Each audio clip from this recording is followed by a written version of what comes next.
Bertha, lovely Bertha, you are a lovely machine, and anyone who works with you will know just what I mean. Whoa, Bertha, lovely Bertha, sometimes I think you're a dream.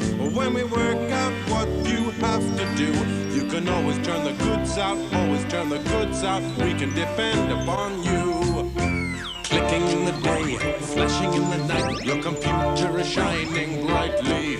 Some people say you have a mind of your own, and I think that's very likely,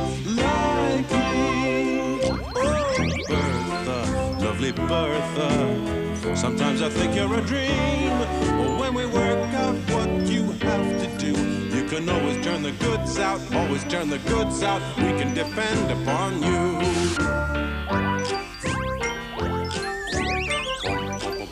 Today, at Spotty's Wooden Company, Bertha is making cuckoo clocks. Roy tests each one. He sets the hands to 3 o'clock.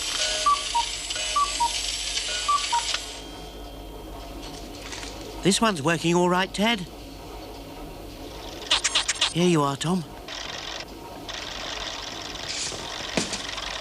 Thank you, Tom.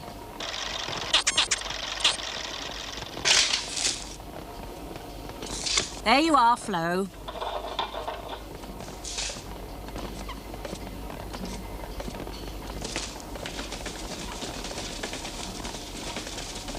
Don't stack them too high, Flo. We don't want them falling down. All right, I won't. Oh, you better give me a hand, Nell. Try that one with the hands at 4 o'clock, Roy.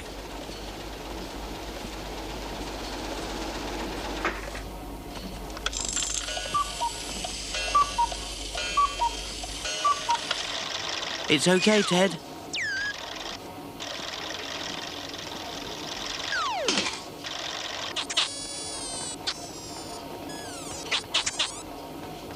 Nell is helping Flo stack the boxes and doesn't know that Tom is waiting. Tom wonders why the bird keeps hiding in the clock.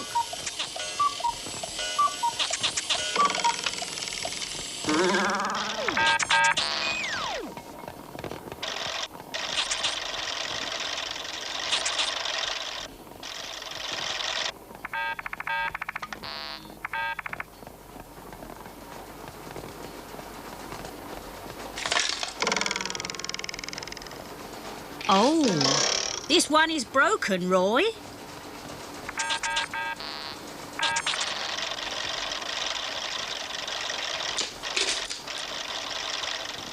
That's funny. It was all right just now. Did you do this, Tom?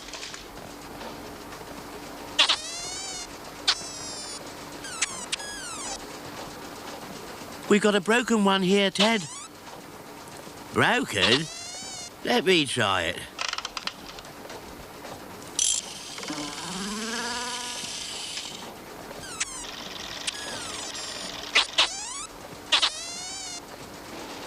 I wonder how that happened. Put it to one side, Roy. Try the next one with the hands at 5 o'clock. 1, 2, 3, 4, 5. OK, Ted.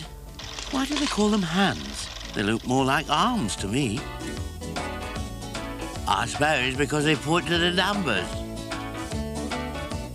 But you can't point without using your arms, can you? I mean, like this. I think Roy wants something now. He's waving at you. Oh, yes. Did you want something, Roy? No, it's all right, Nell. I was just using my arms to point. At what? We were talking about hands on a clock. Yes, those things that point at the numbers, Nell. Why are they called hands and not arms? I don't know. Why are hands on a clock called hands, Flo? Because they've always been called hands. It would be daft to start calling them arms. Why? I mean, you point with your arms, don't you? Like this. Mrs. Tupp, the tea lady, thinks Roy is waving to her. All right, I'm coming. Everyone's in a hurry for their tea. Panjid also thinks that Roy is waving at him. Very well, I shall be along soon. Everybody wants their boxes collected at once. Oh, oops.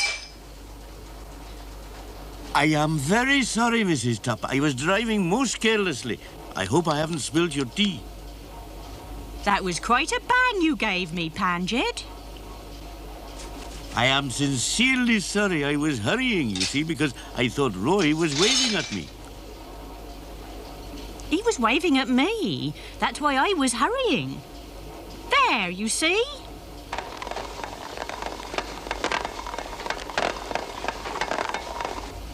I'm coming! I'm coming! I'm coming! I'm coming! I must be more careful and not drive so fast. Here comes Mrs. Tupp. Oh, good. Time for a cup of tea.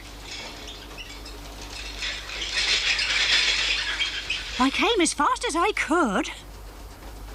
We'll let Mrs. Tupp settle the argument. Mrs. Tupp, do you point with your arms or your hands? My finger. Like this. Quite right, Mrs. Tupp. Perhaps we'd better call them fingers on the clock. Do you know what I've often wondered? What? Why it's called a clock face? I should have a nice cup of tea, love, and stop worrying about clocks. In the design office, Mr. Sprott is working on a new clock that he's just invented. Put this piece there. That's right. Good, good. And that piece there. Splendid. It's ready to go. What makes it work, Mr. Sprott? Most clocks have to be wound up or have a battery. This one will work with just one jug of water. Really? I'll show you. Pass me that jug of water, please. But take the flowers out first.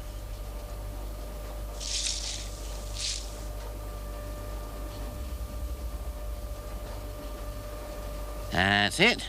Now, watch.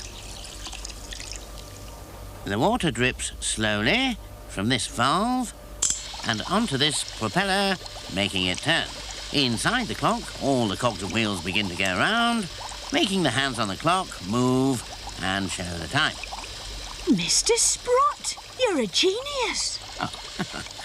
Well, it took a bit of working out. I must check it to see it keeps good time.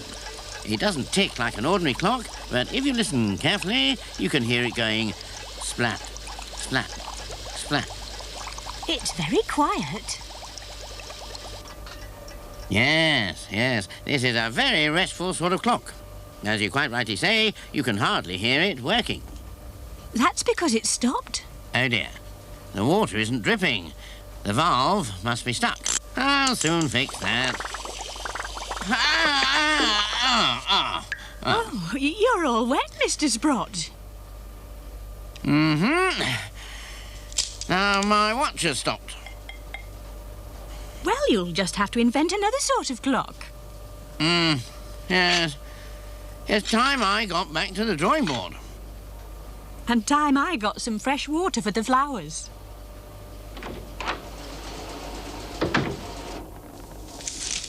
Miss McClackerty has been finding time to tidy her office. At the back of the filing cabinet, she's found some old papers. Well, I never. Fancy that. Come in. Mr. Wilmake, I found some old papers about Bertha. Really? Let me see. It says that Bertha first came to the factory 50 years ago. That must have been in my grandfather's day. It says she came here 50 years ago tomorrow. Tomorrow is Bertha's birthday. By Jove, so it is. We ought to have a celebration. Have a birthday party with presents for her. What sort of presents can you give a machine? Ted could give her some new oil. Roy could give her a spot of paint. We could all polish her and make her look grand. I could give her the day off. Mrs. Tubb could make her a birthday cake and we could have a party tomorrow morning. A splendid idea, Miss McClackety. Tell everybody about the anniversary and say we'll meet at Bertha tomorrow morning. Bertha, 50 years old. My word. Well.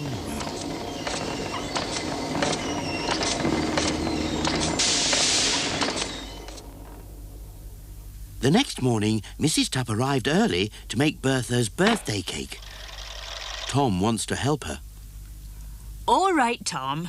You can give me a hand to ice the cake. Ted, Roy, Nell and Flo also arrived early to make Bertha look her best.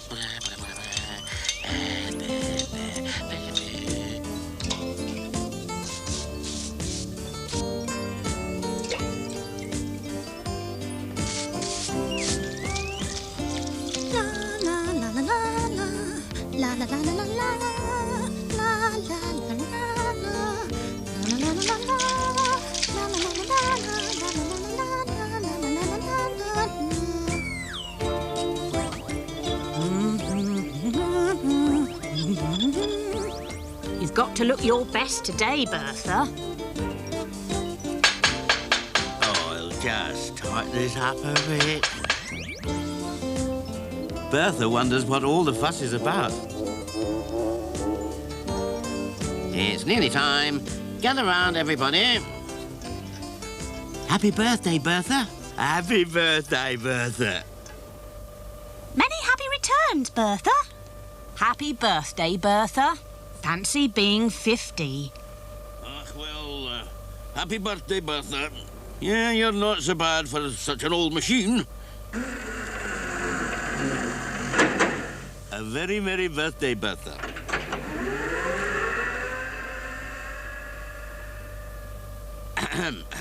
Home.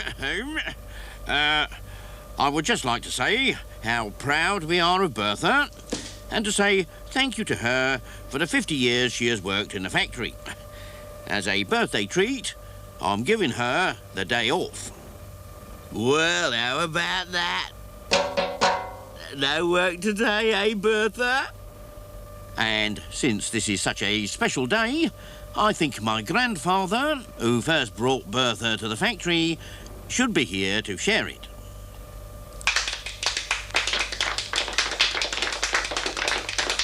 Come on, Mrs. Tubb. I'm here.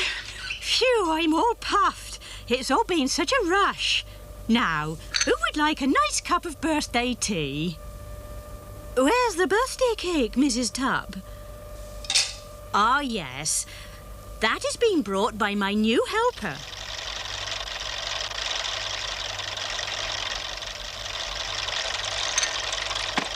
Oh, that looks very nice, Mrs. Tubb. It looks lovely.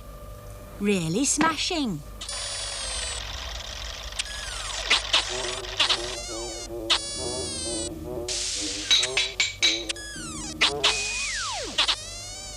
Thank you, Bertha. You really are the best machine. Whoa, Bertha, lovely Bertha. Sometimes I think you're a dream. When we work out what you have to do, you can always turn the goods out, always turn the goods out. We can depend upon you.